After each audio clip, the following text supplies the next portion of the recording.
quais são meus primeiros passos? Nós poderíamos iniciar dizendo o seguinte, que a grande maioria do jovem, eles têm sido orientados no sentido de buscar a especulação, no sentido de participar de projetos que visem exclusivamente comprar e vender, vender e comprar. O que eu posso aconselhar em termos de experiência aos economistas e aos telespectadores em geral é o seguinte: o mercado, ele dificilmente consegue contemplar de uma maneira positiva quem especula. Quem especula vai ganhar a primeira vez, vai ganhar a segunda. E eu já tive exemplos, né, participando do mercado e dentro do pregão, de profissionais como eu, que suspiravam, né, saindo do pregão e diziam, poxa, ganhei a gasolina, né? Mas depois do 10º dia, ele saiu e disse, eu perdi o carro. Perdi o carro. Essa aqui é a verdade. Então, a forma mais objetiva, a forma mais certa, mais lógica de se participar de uma estrutura acionária é investindo. É investindo e procurando a formação dessa carteira previdenciária que eu tanto tenho divulgado, para que ele possa formar uma renda mensal que lhe proporcione uma vida digna, né? Uhum.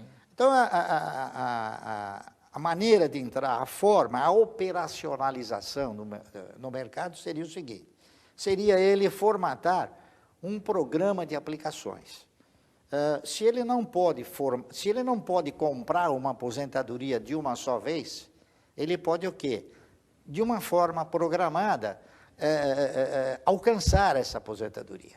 Através do quê? Através do estabelecimento de metas.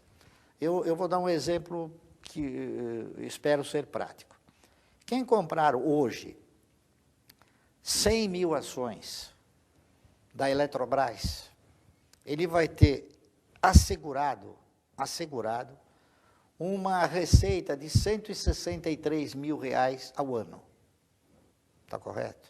Se ele dividir isso daí por 12, ele tem o quê? Uma aposentadoria de mais ou menos R$8 mil por mês. Só que 100 mil ações da Eletrobras, elas custam R$1 milhão. É verdade. Tá certo? Então, o que acontece? A minha proposta, a minha visão é que ele projete uma meta, projete um programa para, ao longo de uma série de aplicações, um dia ele ter as 100 mil ações da Eletrobras. Então, seria o quê? Um programa de investimentos, que é aquilo que eu que eu faço e tento mostrar para as pessoas, através do quê? Através de uma participação sistemática. Como é que ele teria que examinar esse início?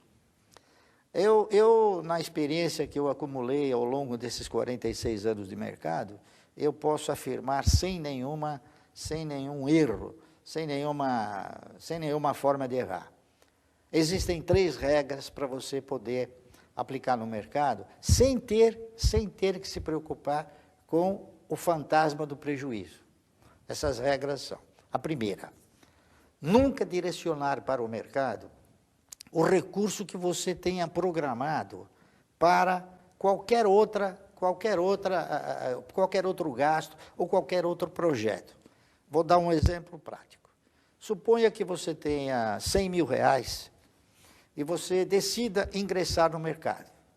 Então, você tem um objetivo de, daqui a 60 dias, comprar um automóvel e esse automóvel custa R$40 mil. Então, se você tem esta disponibilidade de R$60 mil, você aplica os R$60 mil dentro de um critério que ele é subsequente.